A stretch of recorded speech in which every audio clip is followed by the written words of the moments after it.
Hay, magandang umaga sa inyo mga kasi kamusta na po kayong lahat? Naway nasa mabuti kayong kalagayan.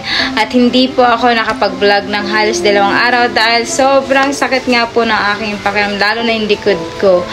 At syempre dahil sa paglalaba at sa pagpaplansya ko mga kasawi.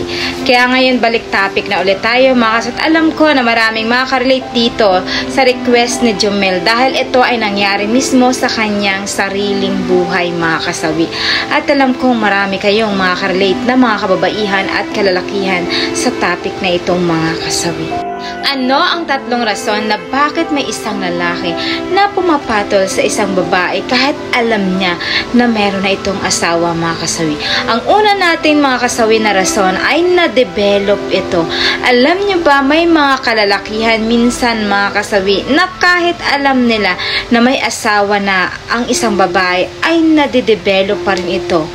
Bagkos mas mabilis silang matukso kapag once ang isang babae lalong napapalapit sa kanila babae ay malambing sa kanila at higit sa lahat ay lagi silang pinapansin at nakakasama nila ito mga kasawi. Kahit nga ang isang lalaki ay binata ito mga kasawi.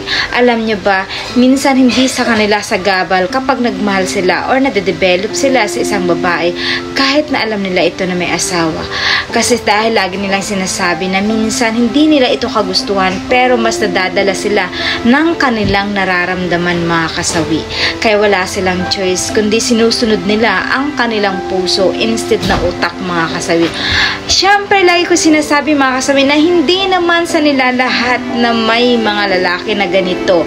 Meron pa rin naman na mga lalaki kahit na minsan na meron silang pagmamahal sa isang babae ay nakakaya nilang labanan ang kanilang nararamdaman mga kasawi. Ayan yung ating unang rason. Ang pangalawa mga kasawi, alam ko na maraming makaka-relate na mga kalalakihan dito.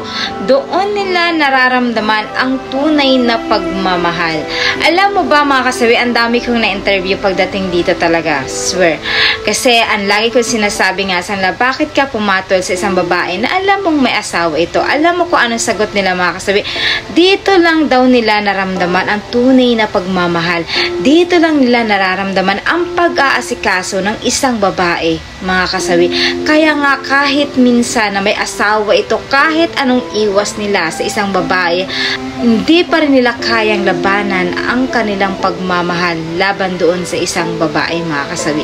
Kasi bakit? Dahil kapag once ang isang babae ay pinaramdam nito sa isang lalaki na mahal niya ito at lagi itong kasama mga kasawi at malambing ito, maalaga ito at inaasikaso siya. Alam mo ba, mabilis mahulog ang isang lalaki kapag kaganito ang katangian ng isang babae mga kasawi. Kaya ang ending mga kasawi is patuloy pa rin na nagmamahal ang isang lalaki sa isang babae kahit na ito ay may asawa na. Ang ending mga kasawi is wala na siyang pakialam kahit alam na niya na may asawa itong babae mga kasawi. Kasi dahil mahal na mahal niya na ang isang babae mga kasawi. Ayan yung ating pangalawang rason mga kasawi. Ang pangatlo nating rason mga kasawi is hindi na niya kayang iwan. Alam niyo ba may mga kalalakihan minsan na sobrang magmahal mga kasawi. Sabi ko nga sa inyo, pagdating sa pag-ibig ay nagiging bulag na sila. Pagdating sa ibang tao ay mali ito, pero pagdating sa kanya ay tamang-tama ito mga kasawi dahil nagiging bulag na siya. Hindi niya na alam kung ano ang tama at mali bagkos hindi niya na kayang kontrolin pa ang pagmamahal niya sa isang babae. Minsan nga may mga babae na umiiwas na ito sa mga kalalakihan pero ang lalaki ay patuloy pa rin na nagpapakatanga pagdating sa pag-ibig mga kasawi. At higit sa lahat mga kasawi, alam mo ba, tanggap na sila na sabihin sila na isang kabit. Tanggap na nila na nakikiagaw sila ng oras sa isang babae kahit alam nila na hindi ito panghabang buhay.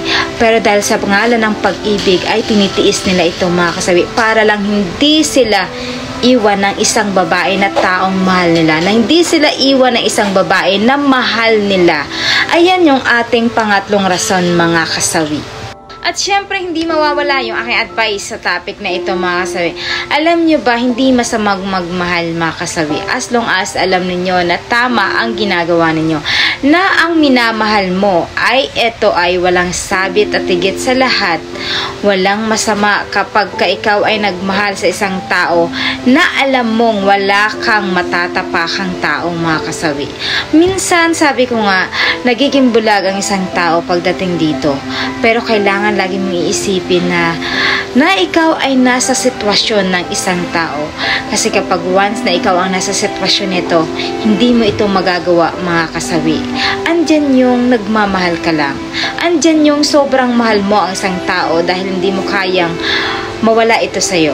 Pero lagi mong iisipin na hindi panghabang buhay ang inyong relasyon dahil ito ay nakaw lamang, na hindi ito para sa'yo at hindi mo ito pag-aari ang isang babae, mga kasawi.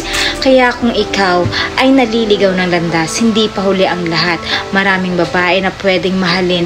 Andun ka sa isang babae na wala itong sabit at higit sa lahat, masarap magmahal na yung malaya ka na napaparamdam mo ang pagmamahal mo sa isang babae at hindi ito tago. So, yun lang yung aking advice, mga kasawi. Maraming salamat sa patuloy na pagsuporta niyo sa akin, sa walang sawang pag-share, pag-comment at pagre-react, mga kasawi. Sa mga hindi pa po nakapag-subscribe, pwede na kayo mag-subscribe, pwede na kayo mag-follow para updated kayo sa topic ko araw-araw. At maraming salamat po.